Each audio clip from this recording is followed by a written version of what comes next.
Welcome back, America. United States men's team ahead of the Socceroos from Australia by a 1-0 after an own goal by Australia. We like that. We also like Eli Lake, who is the host of the Breaking History podcast, a contributor to the Free Press, and the man I wanted to ask this question to. J.D. Vance yesterday. You're a country of 9 million. You can't just kill your way out of solving every single national security problem that you have. Was that an own goal, Eli? I think it is because I still believe that most of the Republican Party, with a loud and vocal exception, are very much pro-Israel and understand the U.S.-Israel alliance is something that's very good for America. And uh, statements like that and the tenor of his remarks and focusing on what a kind of a wacko or far right minister says, as opposed The to Marjorie Taylor really Greene of Israel. Yes. right. So the idea is, I mean, and I have to say it reminded me of the position that Volodymyr Zelensky was put in when he had the White House visit in the in early 2025, and Vance was the one who was saying, why don't you say thank you, and you should be, showing your gratitude and thanking us and all this other stuff. Of course, it's true. The United States has helped Ukraine, but let's we also have an interest in that, and that interest is making sure that Russia doesn't swallow Ukraine, and we have an interest in making sure that Iran is not a nuclear power, which I think the war in many ways set back Iran very much in that respect. Trump deserves credit. Israel deserves credit. J.D. Vance was part of the administration for that war too, so he should explain that to Tucker Carlson and others who, are now so delighted with this version of J.D. Vance. But the deeper point here is that Israel's really in a bind because I saw your remarks that it's a punt. So let's not. It's the $300 billion may never be delivered. I don't think it will be. So some of these things are very aspirational, and this is a ceasefire to get negotiations going. But linking Lebanon to the Iran war, and you knew it, everybody knew it, that Iran would tell Hezbollah to attack as soon as this thing was signed. That puts Israel in the position of kind of being the fall guy, and we all know better. And here is J.D. Vance kind of giving, uh, at least rhetorically, kind of validating that position that when Israel is The going to ter- have to respond and must respond, then what is it? Then is it Israel violating the ceasefire, or is it Iran once again violating the ceasefire as they did the previous ceasefire? So that's troubling to me.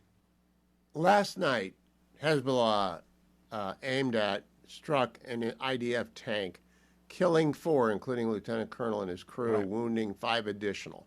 And Israel responded with 80 strikes, which is the right thing to do. They hit you once, you hit them 80 times. And so that is the Middle East, Yep. and that's what the IDF has to do. And it was obvious, I think, obviously on the orders of Hezbollah. Let me change my metaphor. I am now describing this as halftime in the war.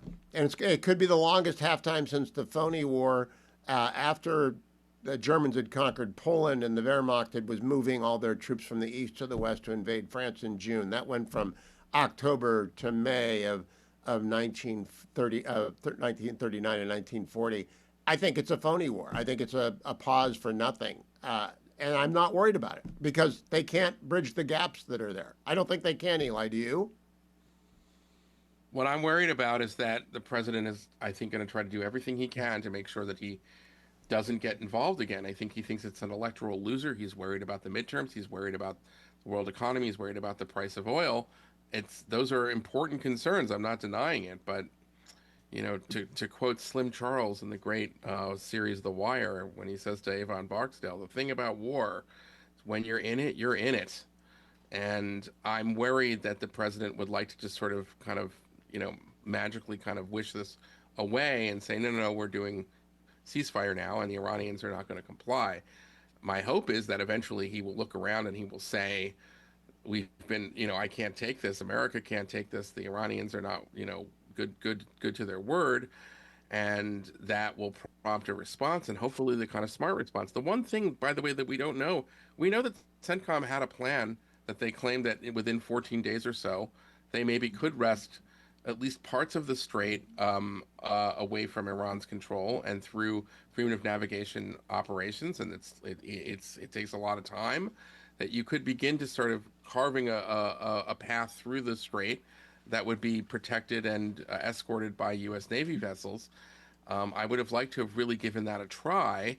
So maybe we will go back to something like that. I don't think that's out of the question, but Trump needs to kind of get out of this mindset that, I've solved the war and now it's up to JD to try to win the peace, because I don't have a lot of confidence in that.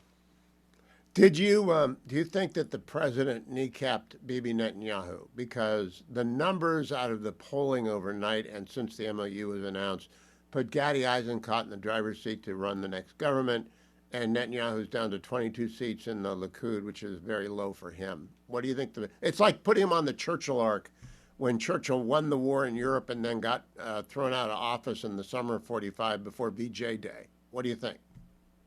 I'm not an expert on Israeli politics, and it's constantly changing. I turn to Amit Segal and others for that, but I will just tell you this: that he absolutely kneecapped Netanyahu. Sometimes you have to do that. I mean, America has at times divergent interests from Israel, but I think Netanyahu and Israel in general. Remember, Israel was our allies. They were flying. They were the most competent air force besides ours. And they pulled off the first part of this war with brilliant precision and competence. And I just think that what's the thanks that Israel gets for that is not being included in the negotiations, being informed after the fact, and being told that basically they gotta not respond, or maybe only not respond in Beirut, depending on kind of who you talk to. When they are attacked by Hezbollah. And what about our plan to try to work with the Lebanese elected government to expel Hezbollah? That's the plan I want to get back to. So last question. People like Tom Cotton are beginning to surface their spoken criticisms of the... Lindsey Graham has been somewhat more diplomatic. Cotton is hitting it pretty hard. I don't think the Republican Party is going to warm up to this, because at the start of the war, 70% of Republican voters and Republican-leaning voters were in favor of the war. So I think this is a big miscalculation by Team Trump. Big. I agree with you, and I just want to shout out the person who I think is leading the charge and will lead the charge in the Senate is Ted Cruz. Ted Cruz has really been out front, and I think he's willing to accept some of the slings and arrows. So I just want to credit Senator Cruz. Senator Cotton is terrific. I have enormous respect for him. But I think we're going to see Ted Cruz kind of leading the charge, and we'll see. I think you're right. Roger Wicker has said a couple things as well in the Senate, so that's an important space to watch as well, especially as the Iranians do what they always do, which is to try to get away with as much as they can and violate the ceasefire and hope that Trump doesn't notice. What they do is kill and kill and kill again. Eli Lake over at X. Follow him on Eli Lake. Read over at the Free Press. Great analysis this week of the MOU. And, of course, listen to Breaking History, his podcast. And stay tuned. I'll be right back with Matt Continetti.